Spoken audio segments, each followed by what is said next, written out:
അപ്പം നമ്മുടെ ഇന്നത്തെ ഒരു വീഡിയോ എന്ന് പറഞ്ഞാൽ നമ്മുടെ ഒരു യൂട്യൂബ് ചാനൽ നടത്തുന്ന കുറച്ച് വർഷങ്ങൾക്ക് മുന്നേ തൊട്ടുള്ളതാണ് കേട്ടോ. നമുക്ക് ടിക്ടോക്ക് ഉണ്ടായിരുന്ന സമയം തൊട്ട് കൊണ്ടിരുന്ന ഒരു വ്യക്തിയാണ് ഹെലൻ ഓഫ് പാട്ട എന്ന് പറഞ്ഞത്. അപ്പം പുള്ളിക്കാരിയുടെ ഒരു വീഡിയോ ആണ് ചെയ്യുന്നത് കേട്ടോ. ഇത്രയും പുള്ളിക്കാരിയുടെ വീഡിയോ കണ്ടിട്ടുള്ളവർക്കൊക്കെ അറിയാം എൻ്റെ ഒരു പ്രശ്നം വന്നാൽ ഇത്ര ശക്തമായിട്ട് പ്രതികരിക്കുന്ന ഒരു വ്യക്തിയാണെന്നുള്ളറിയാം. ഒരുപാട് എയറിലൊക്കെ നിന്നിട്ടുള്ള ആളൊക്കെയാണ്. പക്ഷേങ്കിൽ അതുപോലെ തന്നെ താഴോട്ട് വരാനും അതുപോലെ തന്നെ നല്ലതായിട്ട് നിൽക്കാനും ഒക്കെ പുള്ളിക്ക് നല്ലൊരു കഴിവുള്ള ഒരു വ്യക്തിയാണ്.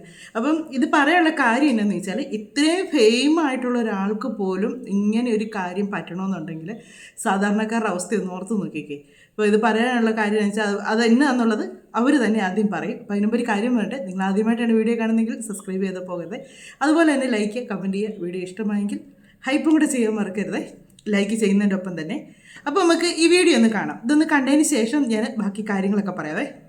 എക്സ്പ്ലനേഷനും കാര്യങ്ങളൊക്കെ ഞാൻ തരാം. കുറച്ച് ദിവസങ്ങൾക്ക് മുന്നേ അല്ല, എനിക്ക് തോന്നുന്നു ഏകദേശം 1 year ബാക്ക് ഞാൻ എൻ്റെ ഹസ്ബൻഡ്, അപ്പം നമ്മൾ ഫ്രണ്ട്സ് ആണ്. അപ്പം ആ ഒരു സമയത്ത് ഈ ഒരു ഫേക്ക് അക്കൗണ്ട് ഉണ്ട്. കാരണം നമ്മൾ ഈ സോഷ്യൽ മീഡിയയിലും അങ്ങനെയൊക്കെ ആക്റ്റീവ് ആവുന്നത് കൊണ്ടും ഞാൻ ഈ സൈബർ ഇടങ്ങളിലുള്ള പ്രശ്നങ്ങളെക്കുറിച്ചും അല്ലെങ്കിൽ ഞാൻ കൊടുത്തിട്ടുള്ള കേസുകളെ കുറിച്ചൊക്കെ സംസാരിച്ചതുകൊണ്ടായിരിക്കണം ആ സമയത്ത് ഒരു ഫേക്ക് അക്കൗണ്ട് ഉള്ളതും കാര്യങ്ങളൊക്കെ പറഞ്ഞിട്ടുണ്ടായിരുന്നു. ഞാൻ കേസ് ഫയൽ ചെയ്തിട്ടുള്ളൂ, എന്തായാലും സമയം എടുക്കും. ഇപ്പോഴേ ഫയൽ ചെയ്തിട്ട് കഴിഞ്ഞാൽ കുറച്ചൊരു 4-5 വർഷങ്ങൾ കഴിഞ്ഞ് കഴിഞ്ഞാൽ ഇവരത് തേടി കണ്ടുപിടിച്ച് തരും എന്നൊക്കെ ഞാൻ പറഞ്ഞിട്ടുണ്ടായിരുന്നു. അപ്പോൾ അവനത് കെയർ ചെയ്യാണ്ട് വിട്ടു. അങ്ങനെ ഇപ്പം നമ്മൾ കല്യാണമൊക്കെ കഴിഞ്ഞ് പോസ്റ്റും കാര്യങ്ങളൊക്കെ ഇട്ട സമയത്ത് ഏകദേശം 4-5ഓളം സ്ത്രീകൾ അവന് മെസ്സേജ് അയച്ചു. മെസ്സേജ് എൻ്റെ പോസ്റ്റിന് താഴത്ത് വരെ വന്നിരുന്ന് കമന്റ് ഇട്ടുണ്ടെന്ന് വെച്ച് കഴിഞ്ഞാൽ ഇയാൾ എന്നെ പറ്റിച്ചിട്ടുണ്ട്, പിന്നെ കല്യാണം കഴിക്കാന്ന് പറഞ്ഞിട്ടുണ്ട്, അല്ലെങ്കിൽ എന്നെ മെസ്സേജ് അയച്ചു മോശമായിട്ട് എന്നോട് സംസാരിച്ചിട്ടുണ്ടെന്നൊക്കെ പറഞ്ഞു. ഇവന് കുറേ ആൾക്കാർ പോസ്റ്റിൽ മെസ്സേജ് അയച്ചു, എങ്ങനെ തോന്നി എന്നെ ചതിക്കാൻ അങ്ങനെ ഇങ്ങനെയൊക്കെ പറഞ്ഞിട്ട്. അപ്പം ഞാൻ അവർക്കൊക്കെ എൻ്റെ പ്രൊഫൈലിൽ മെസ്സേജ് അയച്ചു ചോദിച്ചു ഏതാണ് അക്കൗണ്ട്. അപ്പം അന്ന് ഒരു 1 year ബാക്ക് ഫേക്ക് അക്കൗണ്ട് ആണെന്ന് പറഞ്ഞ് ഇവൻ കാണിച്ച് തന്നിട്ടുള്ള സെയിം അക്കൗണ്ട് ആണ് ഇപ്പോഴും ആക്റ്റീവായിട്ടിരിക്കുന്നത്. അങ്ങനെ ഒരു 2 weeks ബാക്കാണ് ഞാൻ എന്ത് ചെയ്യുന്നത്, 2 weeks ബാക്കാണ് ഞാൻ ഇങ്ങനെ ഒരു സൈബർ സെല്ലിലേക്ക്, നമ്മുടെ കാസർഗോഡ് സൈബർ സെല്ലിലേക്ക് ഒരു പരാതി കൊടുക്കുന്നത്. മെയിൽ വഴിയാണ് ഞാൻ പരാതി കൊടുത്തത്. ഇങ്ങനെ ഒരു സംഭവം ഉണ്ട്, ആളുടെ ഒറിജിനൽ പ്രൊഫൈലും അതുപോലെ തന്നെ ഫേക്ക് പ്രൊഫൈലും പിന്നെ പെൺകുട്ടികൾക്ക് അയച്ച മെസ്സേജുകളും കാര്യങ്ങളൊക്കെ വെച്ചിട്ട് ഞാൻ മെയിൽ ചെയ്തിട്ട് ഞാൻ അവിടെ വിളിച്ച് പറഞ്ഞു ഇങ്ങനെ ഒരു സാധനം മെയിൽ ചെയ്തിട്ടുണ്ട്, നിങ്ങൾ ജസ്റ്റ് ഒന്ന് ചെക്ക് ചെയ്യണമെന്ന് പറഞ്ഞു. അവർ ചെക്ക് ചെയ്തു, റെസ്പോൺസ് തന്നു. എനിക്കൊന്നൊരു 6 to 7 hours അവർ റെസ്പോണ്ട് ചെയ്തിട്ടുണ്ടായിരുന്നു. അത് കഴിഞ്ഞ് ഞാനൊരു 2 days കൂടുമ്പോൾ എന്താണ് അപ്ഡേറ്റ്സ് എന്ന് ചോദിച്ചുകൊണ്ടുണ്ടായിരുന്നു. അതിനൊക്കെ അവർ വളരെ വളരെ അടിപൊളിയായിട്ടാണ് റിപ്ലൈ തന്നുകൊണ്ടിരുന്നത്. പിന്നെ അത് കഴിഞ്ഞിട്ട് എനിക്ക് ഒന്ന് കഴിഞ്ഞ ദിവസമാണ് വിഷ്ണുവാണെന്നുണ്ടെങ്കിലും അല്ലെങ്കിൽ അവിടെയുള്ള ബാക്കി ഈ ഒരു കേസ് അന്വേഷിച്ച സൈബർ സെൽ ഓഫീസർ ആണെന്നുണ്ടെങ്കിലും എന്നോട് കാര്യങ്ങൾ പറഞ്ഞു. ഇന്ന് തിങ്കളാഴ്ച ആളിനെ നമ്മളെ ആഷിഖ് ബാനായെ സ്റ്റേഷനിലേക്ക് വിളിപ്പിക്കുന്നുണ്ട്, അപ്പോൾ നിങ്ങൾ എന്തായാലും വരണം എന്ന് പറഞ്ഞു. അതിനിടയിൽ ഇത് ഒരു പെൺകുട്ടി മെസ്സേജ് അയച്ചിട്ട് എൻ്റെ അടുത്ത് പറഞ്ഞു, എൻ്റെ ചെക്കൻ എനിക്ക് വിട്ടു തരണം, പഠിച്ച റബ്ബേ എന്താണ് എനിക്ക് വിട്ടു തരണം, പിന്നെ ഞാൻ ആത്മഹത്യ ചെയ്യലാണ്ട് എൻ്റെ മുന്നിൽ വേറെ ഓപ്ഷൻ ഇല്ല അങ്ങനെയൊക്കെ പറഞ്ഞു. ഞാനാകെ ദൈവമേ എന്തി പറയുന്നത്. അങ്ങനെ കുട്ടിനെ കോൺടാക്ട് ചെയ്തപ്പം ഈ ആഷിക്കിന്റെ കോൺടാക്ട് നമ്പർ കിട്ടി. ബാക്കിയുള്ള മെസ്സേജ് അവരോടൊക്കെ ചോദിക്കുമ്പോൾ സെയിം നമ്പറാണ് കൊടുക്കുന്നത്. ആഷിക്ക് എല്ലാവർക്കും സെയിം നമ്പർ തന്നെയാണ് കൊടുക്കുന്നത്. അങ്ങനെ നമ്പർ ഞാൻ സൈബർ സെല്ലിൽ കൊടുത്തു. പിന്നെ വേറൊരു പരിചയമുള്ള ഒരു ആൾക്ക് ഞാൻ നമ്പർ കൊടുത്തപ്പോൾ ആള് ഒരു വണ്ടി നമ്പർ സംഘടിപ്പിച്ചു തന്നു. അതും ഞാൻ സൈബർ സെല്ലിൽ കൊടുത്തു. അവരതൊക്കെ ചെക്ക് ചെയ്തിട്ട് ഈ ആഷിക്കിനെ ഫോൺ വിളിച്ച് വരാൻ പറഞ്ഞു. ഇന്ന് വന്നിട്ട് അവിടെ നിന്ന് കാര്യങ്ങളൊക്കെ സംസാരിച്ചു. അപ്പോൾ ആഷിക്ക് എന്തിന്റെ പുറത്താണ് ഇത് ചെയ്തത്, അങ്ങനെ എന്തിന്റെ പുറത്തൊന്നുമില്ല, പിന്നെ ചെയ്തു, അത്രേ ഉള്ളൂ. അത് ഞങ്ങളോട് പറഞ്ഞത് ചെയ്തു, തെറ്റാണെന്ന് മനസ്സിലായി, അങ്ങനെ ചെയ്യാൻ പാടില്ലായിരുന്നു. ഇത് കല്യാണ ഫോട്ടോ വന്നിട്ട് ആ കല്യാണ ഫോട്ടോ ഈ പെൺകുട്ടികളൊക്കെ അയച്ചു കൊടുക്കുന്ന സമയത്തെങ്കിലും ആഷിക്കിനത് സത്യങ്ങൾ തുറന്നു പറയാമായിരുന്നു, അല്ലെങ്കിൽ അവസാനിപ്പിക്കായിരുന്നു. അല്ലെങ്കിൽ 1 വർഷം മുന്നേ ഇവൻ എൻ്റെ ഹസ്ബൻഡ് ഈ ഒരു അക്കൗണ്ട് കണ്ടിട്ട് അവർ മെസ്സേജ് പറഞ്ഞിട്ടുണ്ടായിരുന്നു നീ അത് റിമൂവ് ചെയ്യണം എന്നൊക്കെ ഉള്ളത്. അങ്ങനെ റിമൂവ് ചെയ്യണമെന്ന് പറഞ്ഞപ്പോൾ ഈ ആഷിക്ക് ഇവനെ ബ്ലോക്ക് ചെയ്യാണ് ചെയ്തിട്ടുള്ളത്. അന്ന് ഇവനെ സ്റ്റോപ്പ് ചെയ്യായിരുന്നു. ഇവൻ വിചാരിച്ചെന്ന് വെച്ച് കഴിഞ്ഞാൽ ഇങ്ങനെ കണ്ടിന്യൂ ചെയ്യാം, ഇതൊന്നും അന്വേഷിച്ച് വരാൻ പോകുന്നില്ല, എനിക്കിങ്ങനെ പെൺകുട്ടികളോട് സംസാരിച്ചിരിക്കാം, നമ്പർ കൊടുക്കാം, രാത്രി ഇങ്ങനെ വിളിച്ചോളാം എന്നൊക്കെ വിചാരിച്ചു. നമ്മൾ ഇതിന്റെ പിന്നാലെ പോകുന്നു, അല്ലെങ്കിൽ സൈബർ സെല്ലിൽ വർക്ക് ചെയ്യുന്ന ആൾക്കാർ ഇവനെ കണ്ടുപിടിച്ച് എൻ്റെ കൺമുമ്പിൽ കൊണ്ടുതരുന്നു. അപ്പോൾ നിങ്ങൾ കാര്യങ്ങളൊക്കെ കേട്ട് കാണുമല്ലോ, ഏകദേശം കാര്യങ്ങളൊക്കെ മനസ്സിലായി കാണുമെന്ന് വിചാരിക്കുന്നു. അപ്പോൾ ഇതുപോലെ കുറേ ഫേക്ക് അക്കൗണ്ട് ആയിട്ടിട്ട് കുറേ കാര്യങ്ങളുണ്ട് കേട്ടോ. ഇതിങ്ങനെ ഇപ്പോൾ എന്നിട്ട് ഇവരിത് കണ്ടുപിടിച്ച ആളെ ഞാൻ കാണിക്കാം. അപ്പോൾ അതിനുമ്പോൾ ഒരു കാര്യം പറ്റും, ഇങ്ങനെയുള്ളവർ കാണിക്കുന്ന പരിപാടി എന്നാന്ന് ചോദിച്ചാൽ ഇങ്ങനെ ഫേക്ക് അക്കൗണ്ട് ഉണ്ടാക്കിച്ച് നേരത്തൊക്കെ സിനിമാ നടിമാരുടെയൊക്കെ ഫോട്ടോ വെച്ചായിരുന്നു ഇറക്കുന്നത് കേട്ടോ. ഇപ്പം അങ്ങനെയല്ല, ഏതെങ്കിലും ഒരു നല്ലൊരു ഐ ഡി കയറി അവരുടെ ഫോട്ടോ എടുക്കുക, അങ്ങനെ ചെയ്യുന്നുണ്ട്. പക്ഷേ ഇത് ആദ്യം ചെയ്തപ്പോഴേ അത് പറഞ്ഞതാണെന്ന് പറയുന്നു, പക്ഷെ അത് മാറ്റാതെ അങ്ങനെ എന്നെ കൊണ്ടു നടന്നു. പുള്ളിക്കാരി ചോദിക്കുന്നുണ്ട്, നിനക്ക് ഞങ്ങളാണ് കല്യാണം കഴിച്ചത്, നിനക്ക് മനസ്സിലായില്ലായിരുന്നോ, എന്നിട്ട് നീ എന്തുകൊണ്ട് ഇത് വെച്ചേക്ക്. പുള്ളിക്കാരി അറിയാവുന്നവരാരും കയറി അങ്ങോട്ട് ചൊറിയാൻ ചെല്ലത്തില്ല. കാര്യം ചൊറിഞ്ഞാൽ അങ്ങേയറ്റം വേര് വരെ പുള്ളിക്കാരി കണ്ടുപിടിച്ച് തിരിച്ച് വന്ന് പണി കൊടുക്കും എന്നുള്ളത് അറിയാം. അതുകൊണ്ട് ആരും അങ്ങനെ ചെയ്യാൻ പറ്റില്ല. പക്ഷേ ഈ ആഷിഖ് എന്ന് പറയുന്ന ആൾ ഇവരോട് പറഞ്ഞിട്ടുള്ള കാര്യമെന്ന് പറഞ്ഞാൽ പുള്ളിക്കാരൻ ആരെയൊക്കെ പ്രണയിച്ചിരുന്നു നേരത്തെ, 2-3 പെണ്ണുങ്ങളെയൊക്കെ പ്രണയിച്ചിരുന്നു. ഒന്നിച്ചല്ല കേട്ടോ, ഓരോ ആളെ പ്രണയിച്ചു. ആ ആൾ പോയി അടുത്ത ആളെ പ്രണയിച്ചു, അത് കഴിഞ്ഞ് അത് പോയി അടുത്ത ആളെ പ്രണയിച്ചു, അങ്ങനെ പ്രണയിച്ചിട്ടുണ്ടായിരുന്നു. ആ പ്രണയിച്ച് നടന്ന സമയത്ത് ഇവരെല്ലാം ഈ പുള്ളിയെ തേച്ചിച്ച് പോയത് എങ്ങനെയാണെന്ന് ചോദിച്ചാൽ കറുത്തിരിക്കുന്നു, അതുപോലെ തന്നെ വണ്ണം വെച്ചിരിക്കുന്നു, ഇങ്ങനെ ഓരോരോ കാര്യങ്ങൾ പറഞ്ഞാണ് പോയെന്നാണ് ഈ ഒരു പ്രൊഫൈൽ ഇടാനുള്ള കാരണം ചോദിച്ചപ്പം പറഞ്ഞത്. അപ്പോൾ ഇങ്ങനെ ഒരു പ്രൊഫൈൽ കണ്ട് ഈ ഒരു ഫോട്ടോ ഇട്ടപ്പോഴത്തേക്ക് ഇഷ്ടം പോലെ പെണ്ണുങ്ങൾ അതിലേക്ക് വന്നു. ഇവരൊരിക്കലും സംസാരിച്ചിട്ടുണ്ട്, വോയിസ് സംസാരിച്ചിട്ടുണ്ട്, കോൾ ചെയ്തിട്ടുണ്ട്. പക്ഷെങ്കിൽ വീഡിയോ കോളോ കാര്യങ്ങളോ ഒന്നും കണ്ടിട്ടില്ല. ഇവൻ എത്ര പെൺപിള്ളേരെ വളച്ചിട്ടുണ്ടോ അത്രയും പെൺപിള്ളേർ. അപ്പോൾ ഇതിനകത്ത് പുള്ളിക്കാർ പറയുന്നുണ്ട് അതാണ് ഇതിനൊരു കാരണം. അതൊരു കാരണമല്ല കേട്ടോ. കാര്യം എന്നാന്ന് ചോദിച്ചാൽ ഇങ്ങനെ പെൺപിള്ളേർ തേച്ച് അല്ലെങ്കിൽ ആമ്പിള്ളേർ തേച്ചെന്നും പറഞ്ഞുകൊണ്ട് ഇങ്ങനെ ഒരു പരിചയമില്ലാത്തവരുടെ ഫോട്ടോ എടുത്ത് വെച്ച് കാണിക്കുന്ന പരിപാടി നല്ലതല്ലല്ലോ. എന്നിട്ട് ഇവരുടെ ഈ കല്യാണ ഫോട്ടോ വരെ ഇതിനകത്ത് ഇട്ടെന്നുള്ളതാണ്. ഇട്ട് കഴിയുമ്പോഴത്തേക്ക് പറഞ്ഞു ഞാനങ്ങനെ ചെയ്യുന്നു തോന്നുന്നുണ്ടോ, ഇങ്ങനെ ചെയ്യുന്നുണ്ടെങ്കിൽ അന്നേരം ഈ പെണ്ണുങ്ങളൊക്കെ ആയിട്ട് ചാറ്റിങ് ചെയ്തുകൊണ്ടിരിപ്പുണ്ട്. അപ്പോൾ ഇതിനകത്ത് വന്നേച്ച് പറയുന്നുണ്ട് നിങ്ങൾ എൻ്റെ ഈ പുള്ളിക്കാരുടെ ID വന്നേച്ച് പറയുന്നുണ്ട് നീ എൻ്റെ ചെക്കനെ വിട്ടത്, അതൊക്കെയാണ് പറയുന്നത്. ഇങ്ങനെ ഓരോ കാര്യങ്ങളും ഇങ്ങനെ ചെയ്യുന്നുണ്ട്. അപ്പം നമുക്ക് ഈ ആഷിക്കെന്ന് പറഞ്ഞ ആളെ നമുക്കൊന്ന് കാണാം. കാര്യം എന്നാന്ന് ചോദിച്ചാൽ ഇപ്പം അത് അവർ തന്നെ പബ്ലിക്കിലേക്ക് വിട്ടതാണ്, നമ്മളായിട്ടത് വിടുന്നൊന്നുമല്ല. പബ്ലിക്കിലേക്ക് അവർ വിട്ടാണ് ഈ ഒരാളുടെ ഫോട്ടോസൊക്കെ ഇതൊക്കെ വെച്ച്. കാര്യം ഒന്നാന്ന് എനിക്കെന്ന് വെച്ചാൽ ഇത് പെട്ടിട്ടുള്ള പെണ്ണുങ്ങൾ ഇത് ഇന്ന ആളാണെന്ന് അറിയാൻ വേണ്ടിയാണ് ഇവരിപ്പോൾ അത് ചെയ്തേക്കുന്നത്. നമുക്ക് അതൊന്ന് കാണാം.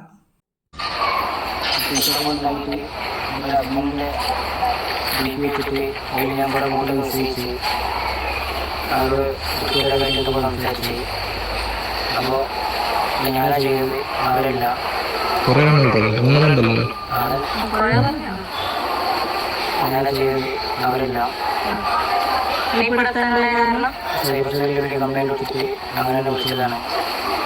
കേസ് ഇവിടെ കോൺഗ്രസ്സായി ഇതിൻ്റെ ഭാഗത്തുനിന്ന് ഉണ്ടാവില്ല. ആൾക്കാരൊക്കെ സോറി, ഇതിൻ്റെ ഭാഗത്തുനിന്ന് ഉണ്ടാവില്ല. അവരെല്ലാം ഇത് ഞാനാണ് ചെയ്തത്. എത്ര പാവത്താനെ പോലെയാണ് നിൽക്കുന്നത്, എത്ര പാവം. ഈ പറയുന്ന ഒരാളാണ് ഈ പണിയൊക്കെ കാണിച്ചെന്ന് ആരെങ്കിലും വിചാരിക്കുമോ? അപ്പം ഈ ഒരു കാര്യം പറയാൻ എടുത്തതിൻ്റെ ഒരു പ്രധാന കാരണം എന്താണെന്ന് ചോദിച്ചാൽ നമുക്ക് ഈ ഫേസ്ബുക്കിൽ ഒരുപാട് ഫേക്ക് ഐഡിന്ന് ചിലത് ദൈവങ്ങളുടെ ഫോട്ടോ ഇട്ടൊക്കെ ആയിരിക്കും. പക്ഷേ ഇവർ നമ്മളോട് സംസാരിക്കുക എടുക്കുകയൊക്കെ ചെയ്യും. പക്ഷേ ഇവർ പറയുന്നത് ആയിരിക്കുകയല്ല ഇവരുടെ പേര്, ഇവർ പറയുന്ന ആയിരിക്കുകയല്ല ഇവരുടെ മതം, ഇതൊന്നും ഇവർ പറയുന്ന ആയിരിക്കില്ല. അതിനകത്ത് ഇവരുടെ ഒറിജിനലായിട്ടുള്ള ഒരു ഫോട്ടോ പോലും കാണത്തില്ല. ഇവർ എന്നതെങ്കിലുമൊക്കെ ഒരു കാരണം നമുക്കതിന് പറയുന്നുണ്ടായിരിക്കും. ഇന്ന കാരണം കൊണ്ടാണ് ഞാൻ എൻ്റെ ഫോട്ടോ ഇടാത്തത്, അല്ലെങ്കിൽ ഇന്ന കാരണം കൊണ്ടാണ് ഞാൻ എൻ്റെ സ്വന്തമായിട്ട് ഇതെടുക്കാത്തത് എന്നൊക്കെ ഇങ്ങനെ ഒരുപാട് നൂറ് കാരണങ്ങൾ ഇവർ പറഞ്ഞ് നമ്മളെ വിശ്വസിപ്പിക്കും. ഇവർക്ക് ഇങ്ങനെയുള്ളവർക്ക് പറഞ്ഞ് വിശ്വസിപ്പിക്കാൻ ഭയങ്കര മിടുക്കാണ്. അതിൽ ഇവർ കാണുന്നത് എങ്ങനെയാണെന്ന് ചോദിച്ചാൽ ഒരുപാട് ഈ FB കയറി നോക്കുമ്പോൾ ഒരുപാട് ഫ്രണ്ട്സ് ഒന്നും ഇല്ലാത്തവർ, പിന്നെ സിംഗിളായിട്ടുള്ളത്, സിംഗിളായിട്ട് മാത്രമായിട്ടുള്ളവർ, പിന്നെ അല്ലെങ്കിൽ ഓരോ ഇതിൽ കല്യാണം കഴിച്ച് നമ്മൾ ചില പെൺപിള്ളേർക്കൊക്കെ ചില ഒരു ഇതിനോടൊക്കെ ഒരു നമ്മുടെ ഫേസ്ബുക്ക് എടുത്ത് നോക്കി അറിയാം നമുക്ക് എങ്ങനെയുള്ള കാര്യങ്ങളാണ് നമുക്ക് കൂടുതൽ ഇഷ്ടം. എനിക്ക് കൂടുതലും പാട്ടാണ് ഇഷ്ടം. ഞാൻ അങ്ങനെയുള്ള പാട്ടുകൾ, എനിക്ക് ഇഷ്ടപ്പെട്ട പാട്ടുകളൊക്കെ വന്ന് അന്നേരം ഞാൻ ഷെയർ ചെയ്യാറുണ്ട് അതിനകത്ത്. പിന്നെ ഈ പഴയ കാലത്തെ കാര്യങ്ങളൊക്കെ അതൊക്കെ ഞാൻ ഷെയർ ചെയ്യാറുണ്ട്. എനിക്കതൊക്കെ ഭയങ്കര ഇഷ്ടമുള്ള കാര്യമാണ്. അങ്ങനെയുള്ള കാര്യങ്ങളൊക്കെ ഞാൻ ഷെയർ എന്ന് പറഞ്ഞാൽ ഓരോരുത്തരുടെയും ഫേസ്ബുക്ക് എടുത്ത് നോക്കിയാൽ അവർ ഫേസ്ബുക്കിൽ ID എടുത്ത് നോക്കിയാൽ ഏകദേശം ഇങ്ങനെയുള്ളവർക്ക് നമ്മളെപ്പറ്റി ഏകദേശം ഒരു ധാരണ കിട്ടും. അപ്പോൾ ഇവരെന്നെ ചെയ്യുന്നത് വെച്ചാൽ നമ്മുടെ ആ ഒരു വീക്ക്നെസ് കയറി പിടിച്ചാണ് നമ്മളോട്ട് വന്ന് അടുക്കുന്നത്. അത് എത്ര നല്ലൊരു കുടുംബമാണെന്ന് പറഞ്ഞാലും, എത്ര സ്നേഹത്തിൽ ഭാര്യയും ഭർത്താവും ജീവിക്കുന്നതെന്ന് പറഞ്ഞാലും അതിലേക്ക് ഇവർ എന്നതെങ്കിലും ഒക്കെ പറഞ്ഞ് നുളഞ്ഞു വന്ന് കയറിയിരുന്ന് വെച്ച് ഇവർ ഈ ഒരു കുടുംബം നശിപ്പിച്ചതിന് ശേഷമേ പോകത്തുള്ളൂ. എനിക്ക് ഇഷ്ടം പോലെ വരാറുണ്ട്. ചിലതൊക്കെ ഞാനങ്ങ് ബ്ലോക്ക് ചെയ്തിട്ട് ഒന്നും മിണ്ടാൻ പോകത്തില്ല. ചിലതൊക്കെ ഞാൻ ചോദിക്കാറുണ്ട് എന്താണ് നിങ്ങളുടെ ഉദ്ദേശം. കാര്യം എന്നാന്ന് ചോദിച്ചാൽ ഞാനൊരു കല്യാണം കഴിച്ച ആളെന്ന് എൻ്റെ ഫേസ്ബുക്ക് എടുത്ത് അറിയാം, എനിക്ക് കുട്ടികളുണ്ടെന്നും അറിയാം. ഇത്രയും അറിഞ്ഞിട്ടും എന്നോട് ഇഷ്ടമാണെന്ന് വന്ന് പറയുന്നതിൻ്റെ കാരണം എന്നാ എന്ന് ഞാൻ ചോദിച്ച ഒരാളോട്. അപ്പം ഞാൻ അതിന് മുമ്പൊക്കെ എല്ലാവരും ഇങ്ങനെ ബ്ലോക്കർ വെച്ചാൽ എനിക്ക് തോന്നി ഇങ്ങനെ ഒന്ന് ചോദിക്കാൻ എന്നെ ഒന്ന് ചോദിക്കണമെന്ന് തോന്നി. ഇവരുടെ അഭിപ്രായം എന്നാണെന്ന് അറിയട്ടെ, ഇവരുടെ മനസ്സിൽ. അപ്പോൾ കുറേ നേരം എന്നോട് ഇങ്ങനെ സംസാരിച്ചെല്ലാം വന്നു കഴിയുമ്പോഴത്തേക്കും ഞാൻ പറഞ്ഞു എനിക്ക് അതിൻ്റെ കാരണം ഒന്ന് അറിയണം, എന്തുകൊണ്ട് താങ്കൾ അങ്ങനെ ഇഷ്ടം തോന്നി എന്ന് എനിക്കൊന്ന് അറിയണമെന്ന് പറഞ്ഞു. എന്നാലും ഒന്നിച്ച് ജീവിക്കാൻ പറ്റത്തില്ല, വേറൊരാളുടെ ഭാര്യയാണ്, കുട്ടികളുണ്ട്, അപ്പം നിങ്ങളിത് എന്താണ് നിങ്ങളുടെ ഉദ്ദേശം എന്ന് ചോദിച്ചു. അപ്പോൾ എന്നോട് ആ ഒരു ചെറുക്കൻ പറഞ്ഞ കാര്യം എന്നാണെന്നറിയാം, വിവാഹം കഴിച്ച പെണ്ണുങ്ങളോട് സംസാരിക്കുമ്പം അവർക്ക് റൊമാൻസ് കൂടുതലായിട്ട് വെച്ചാൽ അവരൊരു വിവാഹ ജീവിതം കഴിഞ്ഞ് നിൽക്കുന്ന ആൾക്കാർ, അവരോട് എന്നാ പറഞ്ഞാൽ അവർക്ക് മനസ്സിലാകും. അപ്പോൾ അങ്ങനെയുള്ളവരായിട്ട് പറയുമ്പോൾ ഇവർക്ക് ഈ സംസാരിച്ച് അതിൽ ആനന്ദം കണ്ടെത്തുന്നവരാണ് ഇവർക്ക് അങ്ങനെ ആ ഒരു കാര്യങ്ങളൊക്കെ ഇവർക്ക് അറിയണം. പിന്നെ രണ്ടാമത് ഇവർ നോക്കുന്നതെന്ന് പറഞ്ഞാൽ അവർ പറഞ്ഞു തീരെ ലോക്കലായിട്ടുള്ള കാര്യങ്ങളൊന്നും ചെന്ന് ഇവർ ഇടപെടുകയില്ലെന്ന് പറഞ്ഞു. ഞാൻ ചോദിച്ചാൽ അതെന്നെ അങ്ങനെ അന്നേരം പറഞ്ഞു അതെന്ന് പറഞ്ഞാൽ ചിലർ ഫ്രണ്ട് ലിസ്റ്റ് നോക്കിയാൽ ചവറ് പോലെ വലിച്ച് വാരി അവരങ്ങ് എടുത്തിട്ടുണ്ടായിരിക്കും ഒരുപാട് പേര്. അപ്പം ആ ഫ്രണ്ട് ലിസ്റ്റ് നോക്കുമ്പോൾ അറിയാം ഇത് ഇങ്ങനെ ചവറ് പോലെ എടുക്കുന്നതാണോ, ഇത് എങ്ങനെയാണ് എന്നുള്ള കാര്യം. ചിലത് ചെന്ന് പെട്ടത് അത് ഉമ്മാർക്കറിയാം, അതിൽ നിന്ന് ഒരിക്കലും ഉമ്മാർക്ക് ഊരിപ്പോരാൻ പറ്റത്തില്ലെന്നറിയാം. അതുകൊണ്ടാണ് ഉമ്മാർ അങ്ങനെ നോക്കുന്നത്. അപ്പോൾ പറയും ഫ്രണ്ട്സൊക്കെ കുറവുള്ള ഒരു ഫാമിലി ഇതായിട്ട് ജീവിക്കുന്നവരെയാണ് ഇവർ കൂടുതലും നോക്കുന്നതെന്ന് ഒരു ചെറുക്കൻ പറഞ്ഞാണ്. ശരിക്കും ഞാൻ പറയണത് ആ ചെറുക്കൻ പറഞ്ഞാണ് അങ്ങനെ എൻ്റെ അടുത്ത്. അപ്പം ഞാൻ ചോദിച്ചു, അപ്പം ഞാൻ നീ ഇങ്ങനെ പ്രണയിക്കുന്ന ഒരു പക്ഷേ അവർ നിനക്ക് കല്യാണം അന്നേരം എടുത്ത വായിൽ പറഞ്ഞ വർത്താനം എന്നാണെന്നറിയാം, കല്യാണം കഴിച്ചതാകുമ്പം തലയിലാവത്തില്ലല്ലോ എന്ന്. കാര്യം അവർക്ക് പിന്നീട് അവർക്ക് ഇഷ്ടമുള്ളൊരു പെണ്ണിനെ സെലക്ട് ചെയ്ത് അവർക്ക് കല്യാണം കഴിക്കാം. അതുവരെ അവരുടെ ഒരു നേരം പോക്കാണ് ഈ ഓരോ ഫാമിലിയിലുള്ള പെണ്ണുങ്ങളെന്നാണ് പറഞ്ഞത്. നേരത്തേക്ക് ഞാൻ വെച്ചാൽ എനിക്കിത് അറിയണമെന്ന് തോന്നിയിട്ട് ഞാൻ ചോദിച്ചാണ് കേട്ടോ. അപ്പം ഞാൻ പറഞ്ഞു നീ കൊള്ളാമല്ലോ എന്ന് ചോദിച്ചു. ഞാൻ ചോദിച്ചു ഈ സമയത്ത് നിനക്ക് ഏതെങ്കിലും ഒരു പെണ്ണിനെ അല്ലാതെ നിന്ന് പ്രണയിച്ച് ഇങ്ങനെ ഈ എപ്പിന്ന് തന്നെ കണ്ടുപിടിക്കത്തില്ലെന്ന് ചോദിച്ചാൽ പറഞ്ഞു ഇതിലുള്ളതൊന്നും ശരിയല്ല എന്ന്. കാര്യം അങ്ങനെ പ്രണയിച്ച് കല്യാണം കഴിക്കാണ്ട് പറ്റത്തില്ല. കാര്യം അവർക്ക് വേറെ ഒരുപാട് കമ്പനികൾ കാണും. പക്ഷേ എല്ലാവരും ഒന്നും ആയിരിക്കില്ലായിരിക്കും, ചെന്ന് പെട്ടതൊക്കെ അങ്ങനത്തെ ആയിരിക്കും, അതുകൊണ്ടായിരിക്കാം. അങ്ങനെയാണ് ഈ ചെറുക്കന്മാരുടെയൊക്കെ ഒരു കാഴ്ചപ്പാട്. അല്ലാതെ ഒരു മനുഷ്യനോട്, ഒരു കല്യാണം കഴിച്ചൊരു പെണ്ണിനോട് ഒരാണ് ഇഷ്ടമാണെന്ന് വന്ന് പറയുന്നുണ്ടെങ്കിൽ അതൊരിക്കലും അവരോട് ആത്മാർത്ഥമായിട്ട് ഇഷ്ടമുണ്ടായിട്ടല്ല വന്ന് പറയുന്നത്. ഒന്നെങ്കിൽ അവർ പൈസ ഉള്ളവരാണെങ്കിൽ അവരുടെ പൈസ ആഗ്രഹിച്ചിട്ടായിരിക്കും, അല്ലെങ്കിൽ അവരുടെ ശരീരം ആഗ്രഹിച്ചിട്ടായിരിക്കും, അല്ലാതെ മനസ്സുകൊണ്ട് ഒരിക്കലും അവർ സ്നേഹിക്കുന്നുണ്ടായിരിക്കത്തില്ല. അത് 100% സത്യമാണ്. ചിലതിലൊക്കെ ചെന്ന് പെട്ട് കഴിഞ്ഞാൽ തിരിച്ച് കയറാൻ ഒരുപാട് പാടാണ്. ഒരുപാട് കാര്യങ്ങളുണ്ട്. ഒത്തിരി പേര് ഇപ്പം അങ്ങനെ പറയുന്നുണ്ട്. ഇപ്പം ഈ ചെറുക്കൻ തന്നെ ഇതിൻ്റെ മുഖം കാണിച്ചിട്ടില്ല, ചിലപ്പോൾ നേരിട്ട് ചെന്ന് കാണുമ്പോഴായിരിക്കും അറിയുന്നത്. ഇവനോട് വീഡിയോ കോൾ ചെയ്യുന്ന സമയത്തൊക്കെ ഇവന് ഓരോരോ കാരണങ്ങൾ പറയാമെന്നാണ് പറയുന്നത്. വീഡിയോ കോൾ ചെയ്യുന്ന സമയത്ത് ജോലി സ്ഥലത്താണ്, ഇവിടെ വീഡിയോ കോൾ ചെയ്യാൻ പറ്റത്തില്ല, അല്ലാതെ എപ്പോഴും വിളിച്ചാൽ പറയും എൻ്റെ ക്യാമറ വർക്കല്ല, ക്യാമറ പൊട്ടിയിരിക്കുകയാണ്, മറ്റാണ് മറിച്ചാണ് എന്ന് പറയും. പിന്നെ അല്ലെങ്കിൽ ഇവൻ പറയുന്നൊരു കാര്യം എന്ന് പറഞ്ഞാൽ വീട്ടിലെല്ലാവരും ഉണ്ട്, അവരുള്ളതുകൊണ്ട് എനിക്കിപ്പോൾ വിളിക്കാം. ഇങ്ങനെയൊക്കെ ഒരുപാട് കാരണങ്ങൾ ഇവർ പറയും. അപ്പോൾ ഇതൊക്കെ അങ്ങ് വിശ്വസിക്കും. എതിരെ നിൽക്കുന്ന ഒരാളോട് ഇവരാദ്യമേ ഒരുപാട് റൊമാൻറ്റിക് ആയിട്ടൊക്കെ സംസാരിച്ച് കഴിയുമ്പം തന്നെ ഇവർക്ക് അഡിക്റ്റായി കഴിഞ്ഞ് കഴിഞ്ഞാൽ പിന്നെ ഇവർക്ക് ഇതിൽ നിന്ന് ഇച്ചിരി പെട്ടെന്ന് അങ്ങോട്ട് മാറി വരാൻ ബുദ്ധിമുട്ട്. പിന്നെ ഇവർ പറയുന്നതെല്ലാം ഇവരങ്ങ് വിശ്വസിക്കും, പറയുന്നതെല്ലാം സത്യങ്ങളാണെന്ന് വിചാരിക്കും. അങ്ങനെയാണ് ഇവർ ഇതുപോലുള്ള കാര്യങ്ങളിൽ ചെന്നപ്പെടുന്നത്. അത് കൂടുതലും ഈ കല്യാണം കഴിക്കാത്ത ചെറുക്കന്മാരാണ് ഇങ്ങനെയുള്ള കാര്യങ്ങളിലേക്ക് കൂടുതൽ വരുന്നത്. അത് നോക്കിയറിയാം. ഒരു 25-30 വയസ്സ് കഴിയുമ്പോഴത്തേക്ക് കല്യാണം ഒന്നും നടക്കാതെ നിൽക്കുന്ന കുറേ ചെറുക്കന്മാരുണ്ട്. എല്ലാവരും ഞാൻ പറയുന്നില്ല കേട്ടോ, നല്ലവരായിട്ടുള്ള ഒരുപാടുണ്ട്. എനിക്ക് ഒരുപാട് ഫ്രണ്ട്സ് ഉണ്ട് കേട്ടോ, നല്ലതായിട്ടുള്ളത്. ഒരു മോശം വർത്താനം നമ്മുടെ മെസ്സഞ്ചറിൽ നമ്മളെ ആവശ്യമില്ല ശല്യപ്പെടുത്തുക പോലും ചെയ്യാത്ത ഒരുപാട് ഫ്രണ്ട്സ് ഉണ്ട്. ആകെപ്പാടെ വരും എന്നേലും ഒരു വിശേഷ ദിവസങ്ങൾ പറയുമ്പോൾ അതൊന്ന് വിഷ് ചെയ്യാൻ വരും. അത് നമ്മൾ തിരിച്ച് റിപ്ലൈ കൊടുത്തില്ലെങ്കിലും അവർ വിഷയത്തിച്ച് അവരവരുടെ പാട്ടിന് പോകും. അല്ലാതെ നമ്മളോട് കിള്ളിക്കിഴിച്ച് കഴിച്ചോ കുടിച്ചോ, എന്നെ എടുക്കുവാണ്, ചേട്ടൻ വന്നോ, മക്കൾ എന്നെ എടുക്കുന്നത്, ഇങ്ങനെയുള്ള കണക്കണ ചോദ്യങ്ങളൊന്നും ചോദിക്കാതെ അവരവരുടെ പാട് നോക്കി പോകുന്നുണ്ട്. ചിലരങ്ങനെയല്ല. ചിലർ അതിനകത്ത് ഞാൻ കൂടുതലും ഈ ഒരു FBയിൽ ഞാനൊരു ഇത് തുടങ്ങി, നീ ഇതിൻ്റെ ചാനൽ തന്നെ തുടങ്ങി കഴിയുമ്പോഴത്തേക്ക് അങ്ങനെ ഞാൻ കുറേ ഫ്രണ്ട്സിനെ ഇങ്ങനെ എടുത്തായിരുന്നു. കാര്യം നമുക്ക് ആ ചാനലിന് വേണ്ടി. പക്ഷേ കുറേ കഴിയുമ്പോൾ എനിക്ക് മനസ്സിലായി ഇത് ശരിയാകുകയില്ല. ഇതിനകത്ത് വരുന്നത് മൊത്തം നമുക്ക് ഒരു നല്ലതായിട്ട് വരുന്ന കുറച്ച് പേരുള്ളൂ, ബാക്കി മൊത്തം നമുക്ക് മോശം. അങ്ങനെ ഞാൻ കുറേ എണ്ണത്തിന് ഇരുന്ന് തച്ച് റിമൂവ് ചെയ്ത് കളഞ്ഞു. കാര്യം എന്നാന്ന് വെച്ചാൽ ഭയങ്കര ശല്യമായിരിക്കും ഇവരെ കൊണ്ട്. എത്ര ഇവരെ ആട്ടി ഓടിച്ചാലുണ്ടല്ലോ പോകത്തില്ലെന്നുള്ളതാണ്. നമുക്ക് അങ്ങനെ സിമ്പിൾ തോന്നി ചെല്ലുന്നുണ്ട് ചിലർ. കാര്യം എത്ര പ്രാവശ്യം നമ്മൾ ഇവരെ ചീത്ത വിളിച്ചാലും ഇവരോട് എത്ര മോശമായിട്ട് പെരുമാറിയാലും ഇവർ വീണ്ടും വീണ്ടും വീണ്ടും നമ്മളിലേക്ക് വരുമ്പോഴത്തേക്ക് അവരിന്ന് ചിന്തിക്കും, ഇത്രയും ഞാൻ ആട്ടി ഓടിച്ചിട്ടും എൻ്റെ അടുത്തേക്ക് വരുന്നുണ്ടെങ്കിൽ അത് എന്നോടുള്ള സ്നേഹം കൊണ്ടല്ലെന്ന്. ഒരിക്കലും അല്ല. ഇതൊക്കെ ഇവന്മാരുടെ 18ാമത്തെ അടവാണ്. ഈ പന്നം പറഞ്ഞവന്മാരുടെ 18ാമത്തെ അടവും കൊണ്ടാണ് ഇവന്മാർ വരുന്നത്. ഇതുപോലെ കുറേ നാറികളുണ്ട് ഇങ്ങനെ പെണ്ണുങ്ങളെ ഇങ്ങനെ ശല്യം ചെയ്യാനായിട്ട് ഇറങ്ങിയിരിക്കുന്നത്. വീണു പോകുന്നവർ വീണു പോയി, അത്രേ ഉള്ളൂ. ചിലർ ഇവന്മാർ നമ്മളോട് മിണ്ടി കഴിഞ്ഞിട്ട് പറയും ദാരിദ്ര്യം എടുത്തിടും. കുറേ കഴിഞ്ഞ് കഴിയുമ്പോഴത്തേക്ക് പക്ഷേ ഇന്നിടം വരെ പോകണമായിരുന്നു, ഒരു അത്യാവശ്യ കാര്യം ഉണ്ടായിരുന്നു, പക്ഷെ നടക്കാൻ പറ്റത്തില്ല, എനിക്ക് ഇച്ചിരി പൈസ കിട്ടാറുണ്ടായിരുന്നു, പക്ഷെ അത് കിട്ടിയില്ല, കിട്ടിയിരുന്നെങ്കിൽ അങ്ങനെ ആയിരുന്നില്ല, ഇങ്ങനെയായിരുന്നില്ല എന്ന് പറയും. അപ്പോൾ ഈ കേൾക്കുന്ന ആൾക്ക് ഒരു സിമ്പതി തോന്നും. അപ്പോൾ അവർ പറയും എത്ര രൂപയാണ് വേണ്ടത്, വേണ്ട നിൻ്റെ എനിക്ക് വേണ്ട, നീ വേണ്ട എന്നൊക്കെ പറയും. അല്ല പറ എന്ന് പറയും, വേണ്ട മോശമാണ്, നിന്നോട് ഞാൻ ചോദിക്കുന്നത് ശരിയല്ല എന്ന് പറയും. അങ്ങനെ പറയുമ്പോഴത്തേക്ക് ഇപ്പുറത്തേക്കുന്ന ആൾ ഒന്നും കൂടെ അങ്ങ് നിർബന്ധിക്കും, പറ പറ പറ എന്ന് പറഞ്ഞുകൊണ്ട് എത്രയെന്ന്. ലാസ്റ്റ് അവൻ ഒരു എമൗണ്ട് പറയും. അന്ന് പറയും വേണ്ട, നീ അല്ലേ വേണ്ട, എനിക്കല്ലേ വേണ്ട എന്നൊക്കെ ഇങ്ങനെ പറയും. ലാസ്റ്റ് ഇവിടുന്ന് തന്നെ പ്രേമം മൂത്തിരിക്കുമല്ലേ, ഇവിടുന്ന് അങ്ങോട്ട് പൈസ ഇട്ട് കൊടുക്കും. പൈസ ഇട്ട് കൊടുക്കുമ്പോഴത്തേക്കും ഇവൻ പറയും ഞാനിത് എത്രയും പെട്ടെന്ന് നിനക്ക് തിരിച്ചു തന്നിരിക്കും എന്ന് പറയും. പിന്നെ ഇവൻ വിളിച്ചേച്ച് ഈ പൈസയുടെ കാര്യത്തെപ്പറ്റി ആയിരിക്കും സംസാരിക്കുന്നത്, ഇവൻ്റെ പ്രണയകാര്യങ്ങളായിരിക്കും സംസാരിക്കുന്നത്.